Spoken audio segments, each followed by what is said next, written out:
ഇവിടെ അടുത്ത് ഞാൻ ഇത്തിരി വെള്ളം കിട്ടുമോ? എന്റെ ദാഹമുണ്ടോ? ആ വഴിക്ക് പോയ ഒരു അമ്പലക്കുളമുണ്ട്. എനിക്കിനി വീട്ടിലേക്ക് പോണമെന്നില്ല. ഞാനാ കുറച്ച് ചടിച്ചത്തോളാം. നിങ്ങൾ അച്ഛനോട് വിവരം പറഞ്ഞാൽ മതി. വെള്ളത്തിൽ മുങ്ങി ചത്തത് എന്റെ പ്രശ്നം തീരുവോ? എന്താ അത്? അങ്ങനെ ഇവിടെ കല്യാണം മുടങ്ങുന്നില്ല. എല്ലാരും കൂടി വട്ടത്തിരുന്ന് ഉറപ്പിച്ച കല്യാണ. അതിൽ നിന്ന് പിന്നോക്കം മാറിയ മേസ്ത്രിക്ക് നാട്ടിൽ മേസ്ത്രി അടി ജീവിക്കാൻ പറ്റുമോ?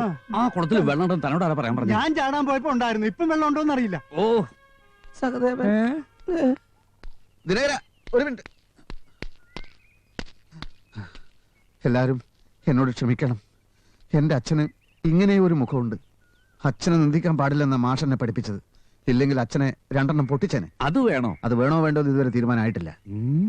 വിഷമിക്കരുത്. ഒരു കാര്യം അറിയാനാണ് ഞാൻ ഓടി വന്നത്. രാധയെ കെട്ടാൻ പോകുന്ന ചെറുക്കന് ഒരു തന്ത വേണമെന്ന് മിസ്റ്റർ ദിനകരന് നിർബന്ധമുണ്ടോ? അങ്ങനെ ഒരു നിർബന്ധം എനിക്കില്ല. കല്യാണം കഴിഞ്ഞ് സൗകര്യം പോലെ രാധയുടെ ചെക്കനൊരു തന്തയെ കാണണമെന്ന് നല്ല മോഹമുണ്ട്.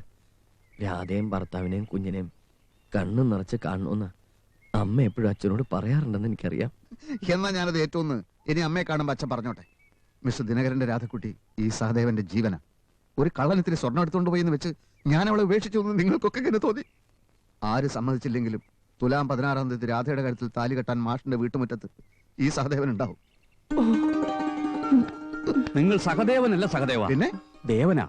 ഈ നല്ല മനസ്സിന് ദൈവം തരും. അത് ദൈവം തരുമ്പോ ഞാൻ വാങ്ങിച്ചോളാം. നമ്മളിങ്ങനെ അറിയാതെ കല്യാണത്തിന് മുമ്പ് കെട്ടിപ്പിടിച്ച് പോയത് തൽക്കാലം അച്ഛൻ അറിയണ്ട. അറിഞ്ഞ പ്രശ്നം എന്നെ പൂട്ടിയിടും. അളിയൻ പോയിക്കോ, ആരും അറിയില്ല. ധൈര്യമായിട്ട് പൊക്കോ പൊക്കോ. ഓ, ഇപ്പഴാ ഒന്ന് ജീവൻ വെച്ചത്. ഈ വഴിക്കല്ലേ അമ്പലക്കുളം ഉണ്ടെന്ന് പറഞ്ഞത്. ഒന്ന് കുളിച്ചു കൊടുത്തിട്ട് പോവാം. കൃഷ്ണ, കൃഷ്ണനല്ല, അയ്യപ്പനാ. രണ്ടും ഒന്നേടോ. അയ്യപ്പാ അയ്യപ്പാ.